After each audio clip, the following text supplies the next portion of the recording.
Wait! Hey!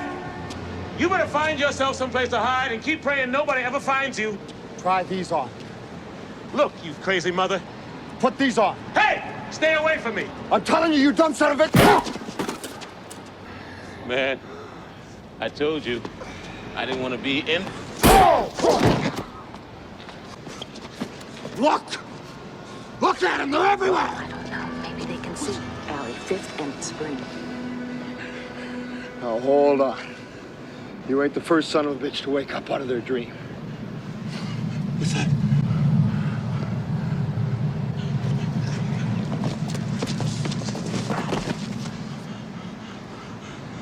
Brother, life's a bitch. She's back in heat.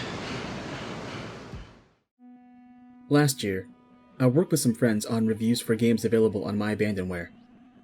It was fun. Mostly. At the very least, we all wanted to do it again sometime. Well, new year, new games available, new content. This time, we got some more friends into joining and putting out videos. So instead of trying to cram everyone's links on the ending screen, I'll post links to their videos and channels in the description. I said it before, but it bears repeating that the risk of trying to cover abandonware games is that they're games that have been abandoned. That means any support for the game is a coin toss, and finding a PC Gaming Wiki article on the game that's longer than a stub is like receiving manna from heaven. You can't lock yourself into a single game because there's a good chance that it'll end up unplayable on modern systems. You gotta have at least 3 or 4 alternatives to fall back on if your first pick is a lemon. That said, I was lucky, and I'm only being half ironic when I say that my pick worked out without having to wrangle it. The thing is, it's really easy to get gaslit into believing that the game is busted, because it took forever to boot up from a glaring white screen.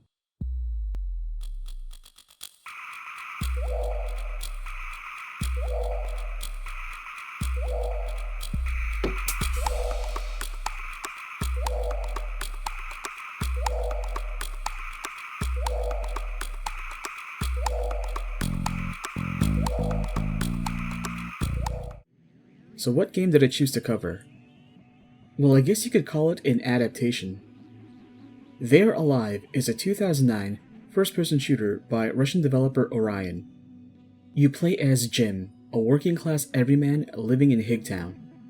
The local factory that employs Jim and his friends have been butting heads with the workers, and it's culminated in a strike. That's where the game begins, but I need to show you the intro movie for the game.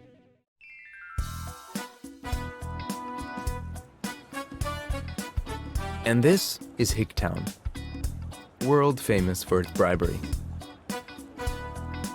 It's so dangerous that even when the citizens are taking out the garbage, they're telling their relatives their last wish. And it's the very place where our wonderful hero is living. Jim Fail is a larger-than-life man working at the Acme facility. What did he do before? Oh, he will never tell you because he has signed the state secrets non-disclosure documents before the officials began to sell out the motherland. Our hero is at the facility with his friends right now. It seems they'll be dismissed soon, just like many others.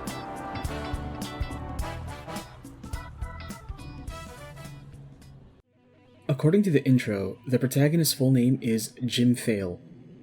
I don't know what kind of significance that has to the game's plot, but I feel like it sets a tone for the game like the intro does, in that it has no tone. Here's what the first minute of gameplay feels like in They're Alive. Stand your ground, friends. Don't let them ruin the facility. How much did they pay you, Judah? You've left our What are you children doing, without you even a bastards? piece of This bread. is the last facility in town, How much and did you they dare pay you, to Judah? close it? You've left our children without even a piece of bread. Stand your ground, friends. Don't let them ruin the facility. There's only hagglers around anymore. Where are the working people supposed to go? To the picket It's the lines, director's like fault. in the time of the facility goes revolution? to waste because of him. I think this is what anxiety must feel like. Communications break down between the workers and security, and the game gives you a taste of its melee combat. Jim can perform 2 actions during combat, a primary attack and a secondary attack. At the start, you only have your fists, which are indicated in your inventory as boxing gloves. Okay, that's weird. Primary melee is a quick jab, and secondary melee is a slower but more powerful uppercut. Most games that have a focus on melee combat usually provide you with a defensive or evasive maneuver, such as a block or a dodge. Sometimes you can even time your blocks to deflect an enemy attack and follow up with a counterattack. Not here. As far as I can tell, there is no block or dodge maneuver in this game. That's bad because enemies have this weird reaction to melee hits, where they'll recoil, then spin around and use their inertia to throw out their own attack. Enemies can deal a lot of damage to Jim, so you need to avoid taking damage. The only way to do so is to back away as an enemy throws out an attack. Enemies don't wait their turn during combat either, so you'll run the risk of taking 2 to 4 hits at a given time if you're not good with your footwork. You can see how much damage you're taking by looking at Jim's health meter at the bottom left of the screen, indicated by the stream of pills that seem to be one whole alpha texture and not a solid color or number. What? There aren't any health pickups and they're alive. Jim has regenerating health, so you just wait it out between fights to get back to full health. Like any proper action game, fight music kicks in to let you know that you're in combat, and fades away to indicate when you've eliminated all the enemies. The thing is, it takes forever for the fight music to fade out, so there's a solid minute where you're wondering whether you're still in a fight or not.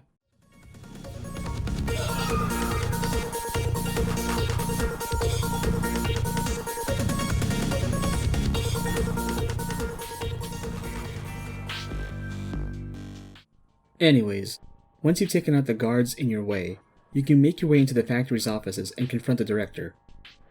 On the way there, we can admire some of the inspirational posters that the company put up to motivate its workers.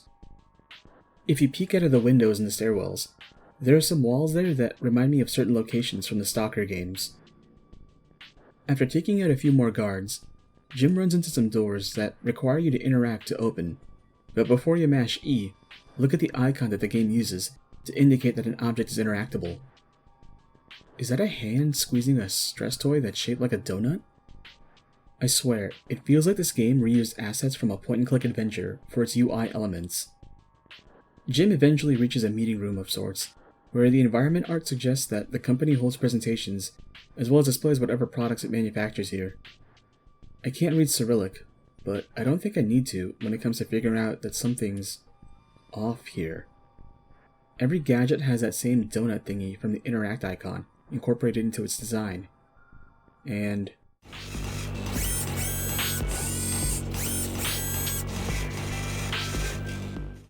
do they make Decepticons here? I stood here for a solid minute, and I don't think the hour hand moves. Eventually, Jim makes it to the director's office. It could have gone better. Up to date, Jim, aren't we? These metropolitans almost bought all the country. They're being too well off, and we're dying out of hunger here. The last facility is closed. They say there'll be a mart in its place. Another mart? What a flea market. No one's producing a thing. Everyone's just selling. Made in China, made in Turkey. They're really out of mind. I don't know what to do in this life anymore. Maybe I should try working as a meat cutter at the market. You're free to try, but let me tell you, there's nothing to do here in the outland. You should go to the capital city. There's a lot of money, and even vagrants there are living better than we do. I tried it long ago, but it's not that easy when you have a family. And you should try, Jim. You're still able to win through. You're a persistent guy, and I believe in you. Thanks, Joe. Just make sure you don't forget your old friends. So that was a wash. I don't know why, but this music sounds like a Persona 4 track. Jim's friend tells him to seek employment in the capital, and then the game transitions to Jim waiting at the employment line to submit his resume. Turns out that Jim is a highly certified engineer, but the market is looking for more white-collar workers, like the Paul Allens waiting behind Jim.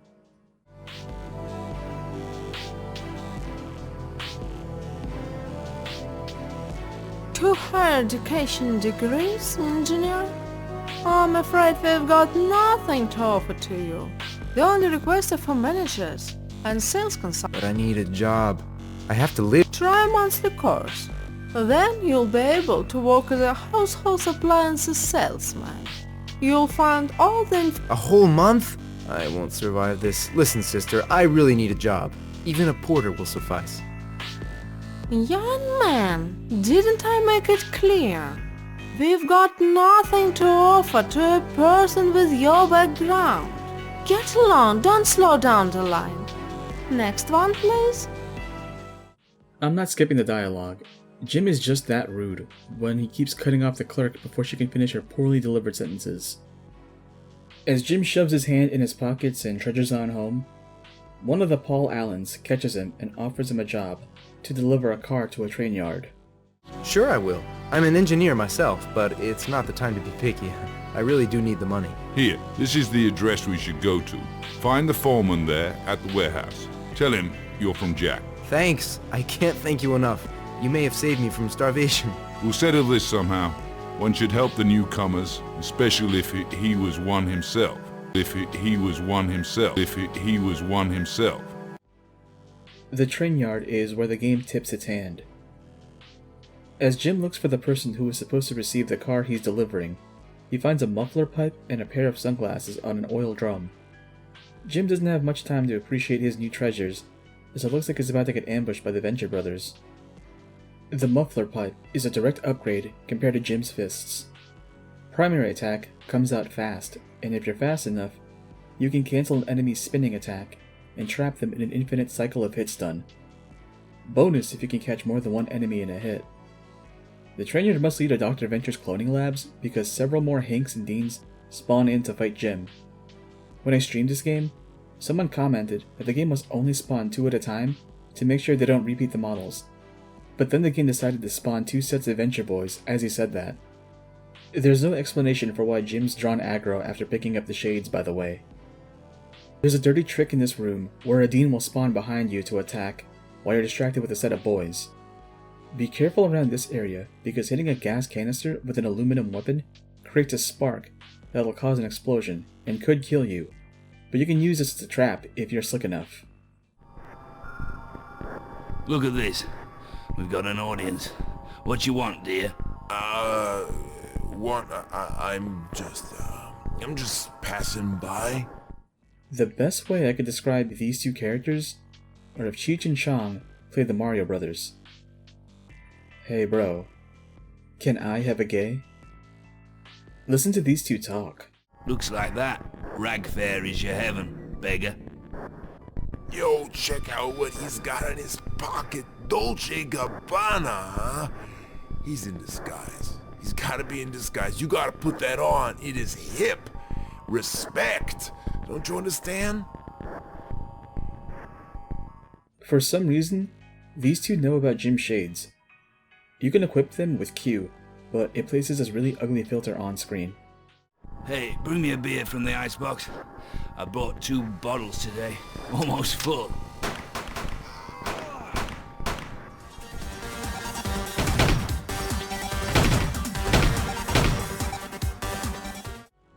Oh, that's what we're doing here. Yeah, this is a They Live knockoff. I've seen other games inspired by They Live before, with varying degrees of subtlety. Gotta snap out of it! Snap out of it! Ah!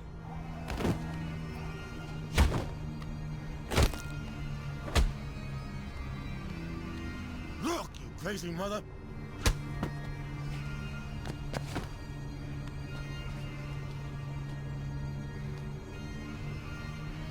Hey! Stay away from me! Did you get it, my darling?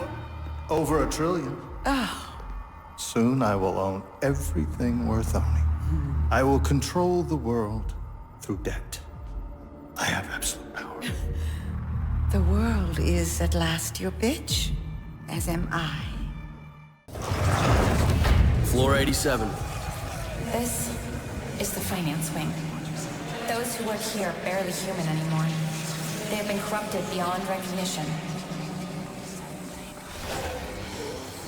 One day, all of humanity will be enslaved to Mundus with these poor souls. So this is corporate hell. What I like about They're Alive's approach is that it makes use of the shades as a gameplay mechanic, simple as it is. Putting on the shades changes the model of most enemies. The Venture Boys don't change, so I don't know if there's any significance to that. The shades will also change the textures to some posters. There's no real need to look at the enemies with the shades, as every character on the field will now be hostile to Jim. If anything, it's better to keep the shades off for most of the game, as that filter can really burn into your eyes after a while. It's even worse once you get a shotgun, because for some reason, there's a light source attached to the shotgun that makes it impossible to use with the shades on. Like Melee, every gun has a primary and secondary function. Primary is a single shot, while secondary is a panic button that lets you dump out your rounds with either burst fire or firing 2 shells at once, despite having a single barrel pump action. Yeah, the shotgun is apparently a distant cousin of Half-Life's Fast 12. Because everything in this game just has to be weird. The way guns display their ammo is really obfuscating. The number on the left indicates the number of rounds loaded into the gun itself, but the number on the right indicates the number of ammo sets per gun.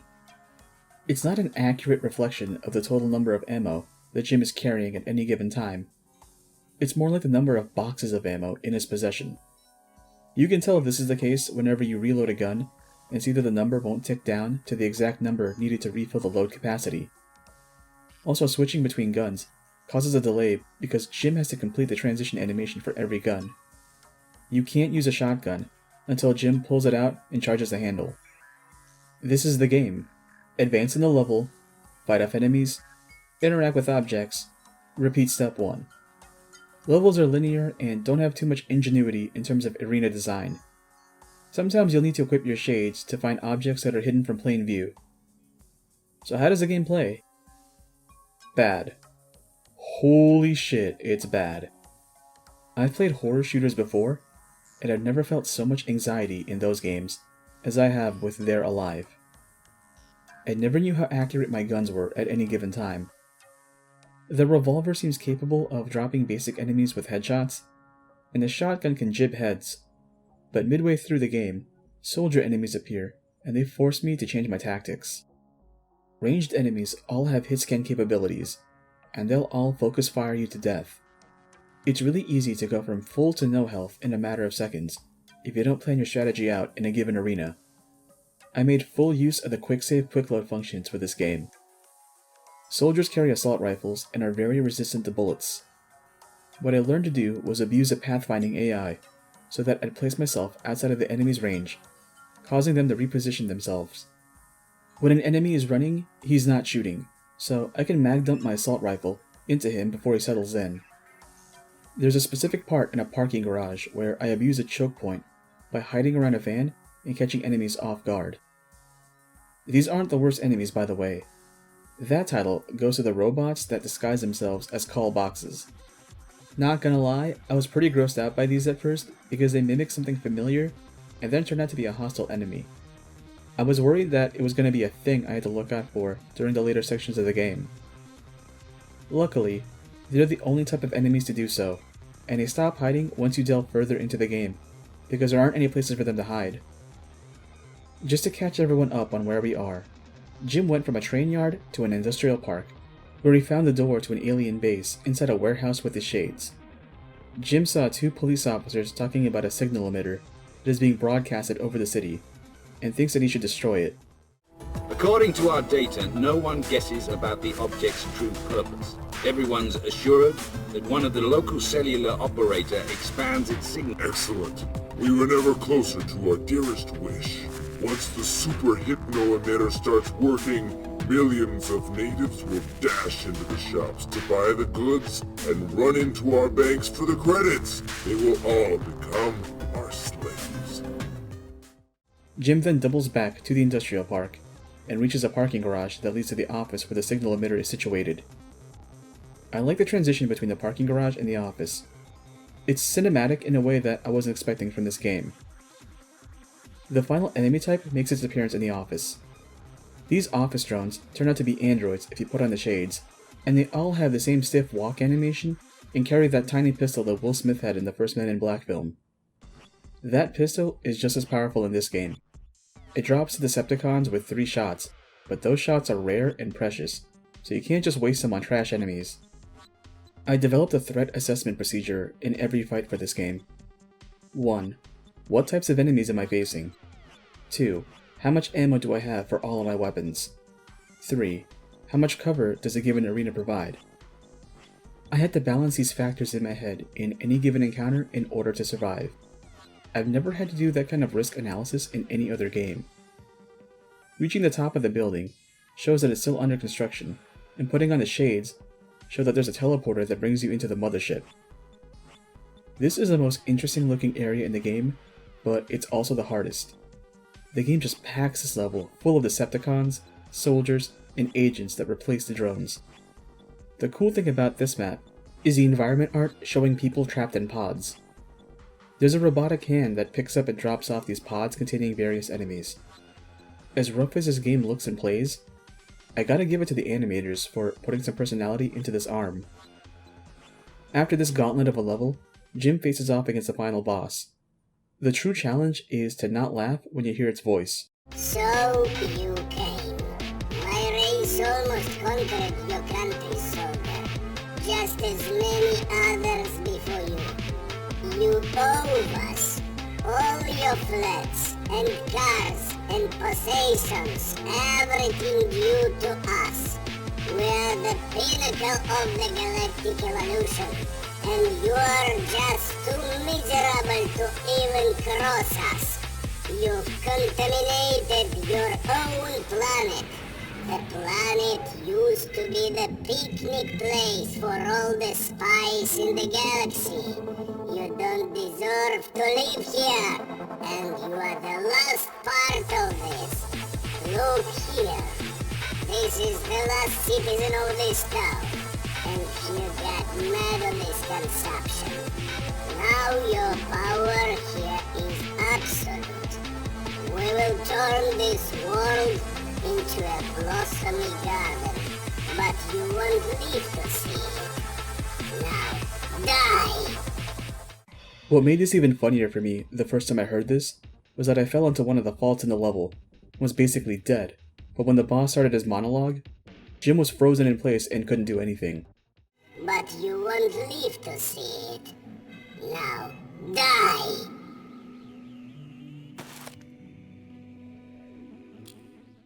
I had to look up a guide on how to beat this guy, because I didn't know what the game wanted me to do. The arena has several pillars along the outer rim to provide cover for Jim, and there are cables that snake all over the arena, with these metal rings that stood out to me. I thought that I had to either shoot those rings out, or let the boss shoot out either the rings or the pillars to progress. The problem is that the boss has a Gatling gun that can shoot through Jim's health, and can shoot missiles that guarantee death on direct hit, so I couldn't just run out of cover for too long. So how was Jim supposed to overcome this challenge?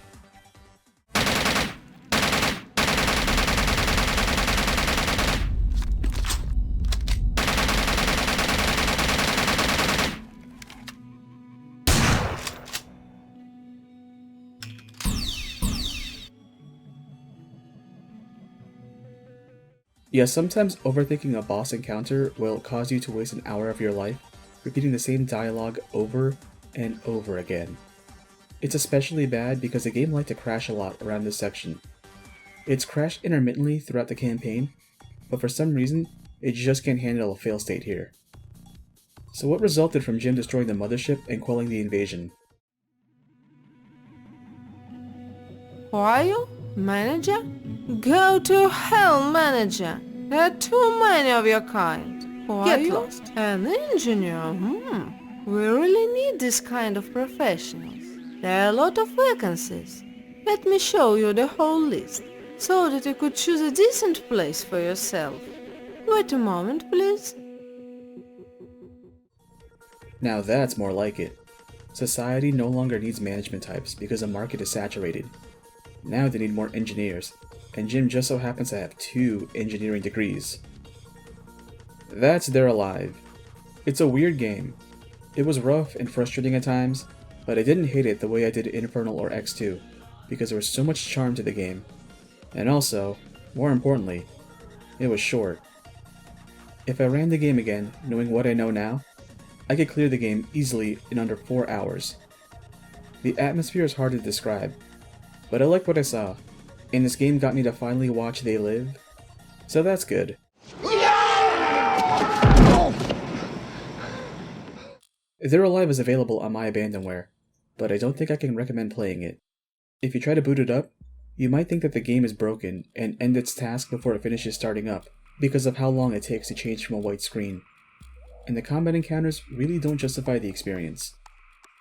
Reminder that I'll be posting the links to my friends' videos in the description of this review, as well as a link to They're Alive's MyAbandonware page, for the masochists who want to experience it firsthand. This might be the last review I'll be doing for the season, as I'll need to catch up with my studies. I'm glad with my turnout overall in the last month and a half, and I hope to bring more content once the semester settles down.